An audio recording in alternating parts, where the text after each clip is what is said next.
नमस्कार मित्रांनो. तर हे बघा, आपल्या अद्रक पिकावरती खूप अळीचा प्रादुर्भाव झालेला आहे. आणि अळीचा प्रादुर्भाव झालेला आहे, तर आपण अजून फवारणी काही घेतलेली नाही. शेतकरी मित्रांनो, चालू आहे आपला फवारणी घ्यायचा विचार. पण याच्या आधी एक माझ्या साधी गोष्ट लक्षात आली होती मित्रांनो, की आपल्याला ज्यावेळेस याला फवारणी घ्यायची आहे, तर मित्रांनो आपल्याला ड्युअल ॲक्शन इन्सेक्टिसाईड वापरायचं आहे. ड्युअल ॲक्शन म्हणजे मित्रांनो आपल्याला कॉन्टॅक्ट प्लस सिस्टमॅटिक इन्सेक्टिसाईड वापरायचं आहे मित्रांनो. कॉन्टॅक्ट इन्सेक्टिसाईड साध्या भाषेत सांगायचं जर झालं, तर तुम्ही फवारणी करताना तुमच्या ज्या संपर्कात येणार फवारणीच्या अळ्या, त्या लगेच मारणार.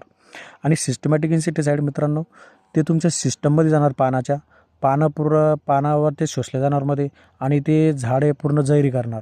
झाड ज्यावेळेस जैरी होईल आणि अळी त्याला खाईल, त्यावेळेस ती अळी मारणार. तर अशा ज्या अळ्या आहे मित्रांनो कोमात जाऊन बसलेला, ह्या कोमात जाऊन बसलेल्या अळ्यासाठी आपल्याला systematic insecticide plus contact insecticide वापरणं आहे. आणि ते मार्केटमध्ये भरपूर प्रमाणात उपलब्ध आहे. तुम्ही कृषी विक्रेत्यांना विचारून घेऊ शकता.